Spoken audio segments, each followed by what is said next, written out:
सुप्रभात बच्चों, उम्मीद है आप सभी ठीक ही होंगे।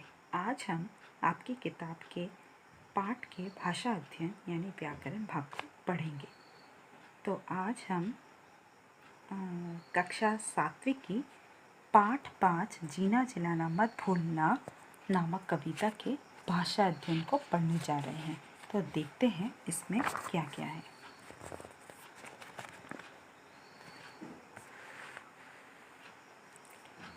भाषा अध्ययन। पहले प्रश्न में क्या दिया गया है? निम्नलिखित शब्दों के दो दो पर्यायवाची शब्द लिखो। तो बच्चों ये सब तो आप खुद ही लिख सकते हैं, लेकिन फिर भी मैं आप लोगों को इन शब्दों के पर्यायवाची शब्द बता दूंगी। पर्यायवाची शब्द से मतलब है समान अर्थ वाले शब्द। तो मैं इन शब्दों के तीन तीन पर्यायवाची शब्द आप सभी को बता दूंगी और आप इनमें से कोई भी दो लिख सकते हैं। सबसे पहला है सवेरा। तो सवेरा को हम सवेरा का पर्यायवाची शब्द है सुबह, प्रातःकाल और प्रभात। तो इनमें से कोई भी दो आप लिख लीजिएगा। सूरज के पर्यायवाची शब्द हैं सूर्य, रवि, दिनकर, दिवाकर, भास्कर, प्रभाकर। ये सभी आप लिख सकते हैं। इनमें से कोई दो आप लिख लीजिएगा। चांद का पर्यायवाची शब्द है शशि, रजनी, चंद्रमा। पेड़ के पर्यायवाची शब्द हैं वृक्ष, तरु, पादप। पक्षी के पर्यायवाची शब्द हैं खग, चिड़िया और पंछी। फूल के पर्यायवाची शब्द हैं पुष्प, सुमन और कुसुम। भौरा के पर्यायवाची शब्द हैं भ्रमर, मधुकर। लिख सकते हैं। नदी के हैं पर्यायवाची शब्द सरिता, तटिनी, तरंगिनी। हवा के पर्यायवाची शब्द हैं पवन, वायु, अनिल। तो मैंने इन शब्दों के तीन से ज़्यादा पर्यायवाची शब्द आपको बताए हैं, तो आप इनमें से कोई दो लिख लेना। नेक्स्ट देखते हैं क्या क्या दिया गया है। वाक्य में प्रयोग करो। चमक चमक कर, चहक चहक कर, खिल खिल कर, हिल मिल कर। तो बच्चों इन सब शब्दों के तो वाक्य में प्रयोग आप लोग आराम से ही कर सकते हैं। जैसे फिर भी मैं बता देती हूँ आप लोगों को। चमक चमक कर, जैसे क्या चमकता है? बिजली चमकती है। तो इसी से आप वाक्य बना लीजिए। रात को चमक चमक कर बिजली गिर पड़ी। चहक चहक कर, तो सुबह आपने सुना होगा ना, सुबह पक्षियाँ चहचहाती हैं। तो ऐसे ही बना लीजिए सेंटेंस। रोज़ सवेरे पक्षियाँ हमें चहक चहक कर जगाती है। उसके बाद क्या है? खिल खिल कर। तो फूल खिलते हैं, और आपने इस कविता में सीखा था फूल खिल खिल कर आपस में प्यार बांटने के लिए कहते हैं। मैंने अपनी लास्ट क्लास में बताया था ना आपको, जब मैंने इस कविता के अर्थ को समझाया था। याद है ना आप लोगों को? हाँ। उसके बाद है क्या? हिल मिल कर मतलब मिलजुल कर। तो हम लिख सकते हैं हमें हमेशा मिलजुल कर रहना चाहिए, हमें हमेशा हिल मिल कर रहना चाहिए। मिलजुल कर इसका समान अर्थ है। तो हमें समान अर्थ वाले शब्द को यूज़ नहीं करना है। हमें जो दिया गया है उन शब्दों का प्रयोग करके वाक्य बनाना है। तो ये था आपका प्रश्न नंबर 2। प्रश्न नंबर 3 में देखते हैं क्या क्या दिया गया है। आओ निम्नलिखित वाक्य पर ध्यान दें। क वर्ग, हम लोग जीते हैं, मोहन पढ़ता है, वह हंसती है, वह रोता है। ख वर्ग, हम लोग जिलाते हैं, मोहन पढ़ाता है, वह हंसाती है, वह रुलाता है। तो आप लोग ने देखा होगा, जैसे इन वाक्यों में जीते हैं, पढ़ता है, हंसती है, रोता है, जिलाते हैं, पढ़ता है, हंसाती है, रुलाता है, ये शब्द को अंडरलाइन किया गया है, रेखांकित किया गया है। ये सब क्रियाएं हैं। क्रिया क्या होती है? मैं आप लोगों को बता दूं कि क्रिया ऐसे शब्द जो हमें किसी काम के करने या होने का बोध कराते हैं वे शब्द क्रिया कहलाते हैं। जैसे पढ़ना, खाना, गाना, नाचना। यहाँ पे जैसे है हंसना, हंसाती है, रोता है, रुलाता है, जीते हैं, जिलाते हैं, ये शब्द क्रिया है। तो क वर्ग में आप लोगों ने देखा कि यहाँ पे जो रेखांकित क्रियाएं हैं ये स्वयं कुछ करने का बोध कर रही है, जबकि ख वर्ग में आप देख सकते हैं यहाँ जो भी रेखांकित क्रियाएं हैं इसमें दूसरों को कुछ करने हेतु प्रेरित किया जा रहा है या प्रेरणा दी जा रही है। प्रेरणा देने का बोध कराने वाली क्रियाओं को प्रेरणार्थक क्रिया कहते हैं। प्रेरणार्थक क्रिया उन क्रियाओं को कहते हैं जिससे दूसरों को कुछ कराने हेतु प्रेरणा करने का भाव प्रकट हो रहा हो या प्रेरणा देने का बोध किया जा रहा हो, ऐसे क्रियाओं को प्रेरणार्थक क्रियाएं कहते हैं। जैसे देखना, सीखना, लिखना, भगाना, नाचना, इन क्रियाओं की प्रेरणार्थक क्रियाएं हैं। देखना का होगा दिखाना, सीखना का होगा सिखाना, लिखना का होगा लिखाना, भागना का होगा भगाना, नाचना का होगा नचाना। अब इनका प्रयोग करके आप एक एक वाक्य बनाओ और शिक्षक और शिक्षिका को दिखाओ। तो आप इन प्रेरणार्थक क्रियाओं से वाक्य बना ही सकते हैं। दिखाना, जैसे वह चित्र दिखाती है। सिखाना, राम हिंदी सिखाता है। कुछ भी लिख सकते हैं, वाक्य में प्रयोग करना है, ये सब तो आप कर ही सकते हैं। लिखाना, तो जैसे शिक्षक लिखाते हैं। भगाना, राजा अपने छोटे भाई को भगाता है। नचाना, जैसे सीता नचाती है। तो ये थे प्रश्न नंबर 3। अब आते हैं प्रश्न नंबर 4 पर। तुम लोगों ने जीना चिल्लाना मत भूलना कविता को पढ़ते समय स्थान स्थान पर भूलना क्रिया रूप के रोशनी फैलाना मत भूलना, छांव देना मत भूलना, हंसना हंसाना मत भूलना आदि।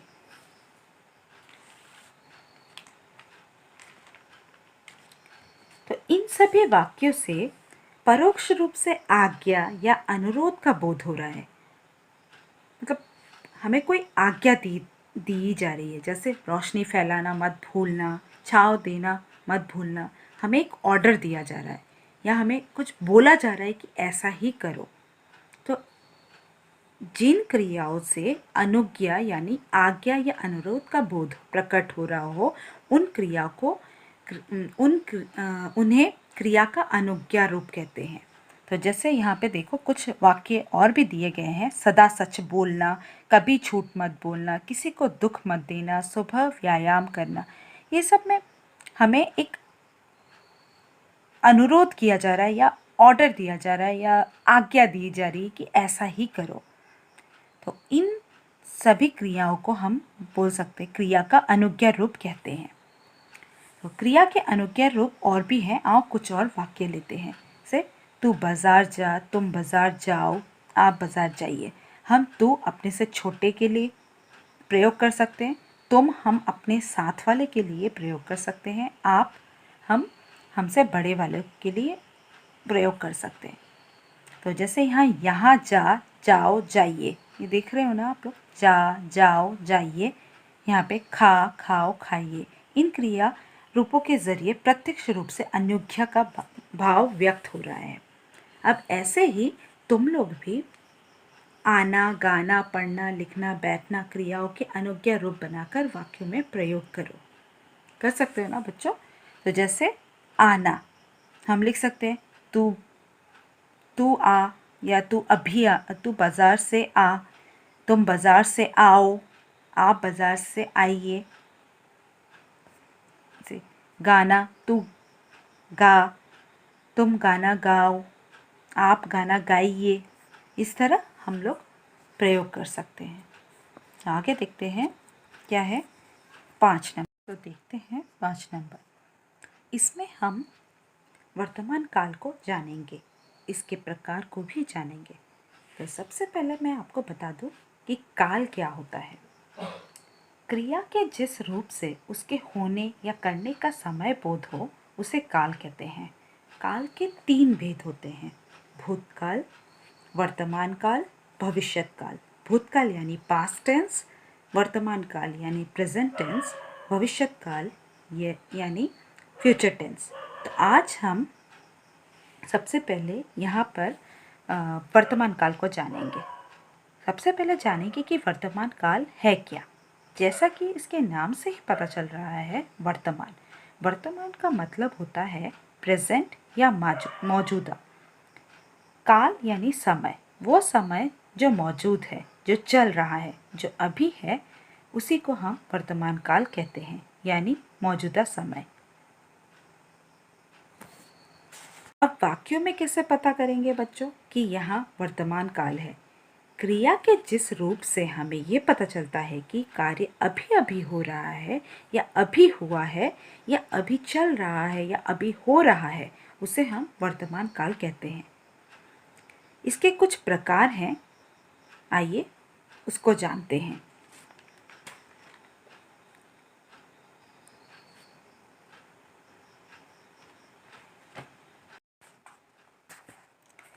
यहाँ मैंने कुछ उदाहरण लिए हैं।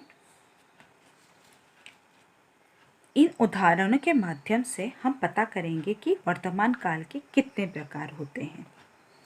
जैसे पहले वाक्य में देखिए, माँ खाना बनाती है, राधा निबंध लिखती है, दादाजी कहानी सुनाते हैं। अगर हम इन तीनों वाक्यों को ध्यान से देखेंगे तो हमें ये पता चल रहा है कि ये कार्य मौजूदा समय में हो रहा है। कार्य पूर्ण हो गया है या पूर्ण अधूरा है या पूरा नहीं हुआ है, इसकी सूचना नहीं मिल रही है। बस इतना बताया जा रहा है कि कार्य मौजूदा समय में हो रहा है। कार्य का मौजूदा समय में होना बताया जा रहा है। तो बच्चों, हम इसे सामान्य वर्तमान काल कहते हैं। सामान्य वर्तमान काल के ये उदाहरण हैं। इसमें क्रिया के द्वारा कार्य का होना बताया जाता है, वो भी वर्तमान समय में। तो इसे हम कहेंगे, तो हम बच्चों इसे हम क्या कहेंगे? सामान्य वर्तमान काल।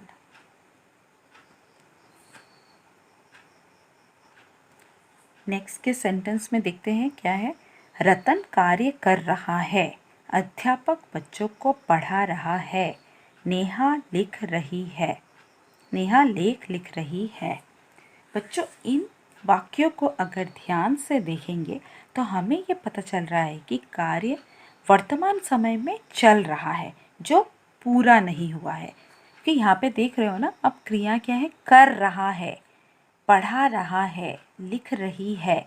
मतलब ये कार्य वर्तमान समय में हो रहा है, लेकिन इसका ये कार्य पूरा नहीं हुआ है। तो जब कार्य के जारी होने का बोध हो तो उसे हम तात्कालिक या अपूर्ण वर्तमान काल कहते हैं। जिन क्रियापदों से वर्तमान समय में क्रिया के जारी रहने का स्पष्ट हो, जारी रहने का भाव स्पष्ट हो, उसे हम तात्कालिक वर्तमान काल कहते हैं।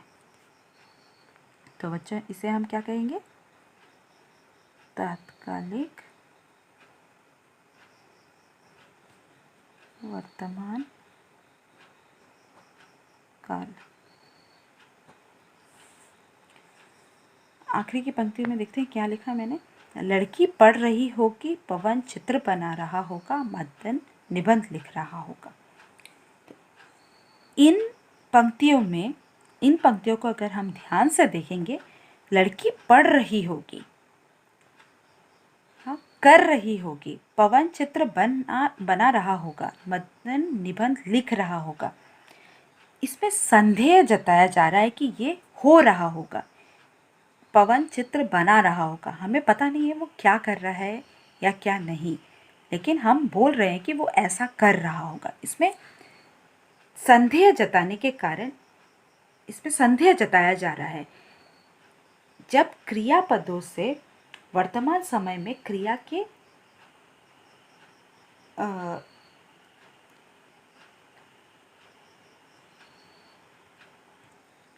जिन क्रियाओं से पता चलता है कि कार्य के वर्तमान काल में संदेह हो या संदेह जताने के कारण इन्हें हम संदिग्ध वर्तमान काल कहते हैं। तो इसे हम बच्चों क्या कहेंगे? संदिग्ध वर्तमान काल। तो यहाँ तो इस प्रकार वर्तमान काल यानी प्रेजेंट टेंस के ये 3 भागों में विभाजित किया जाता है, या दूसरे शब्दों में हम कह सकते हैं वर्तमान काल के ये 3 भेद होते हैं। जैसे सामान्य वर्तमान काल, तात्कालिक वर्तमान काल और संदिग्ध वर्तमान काल।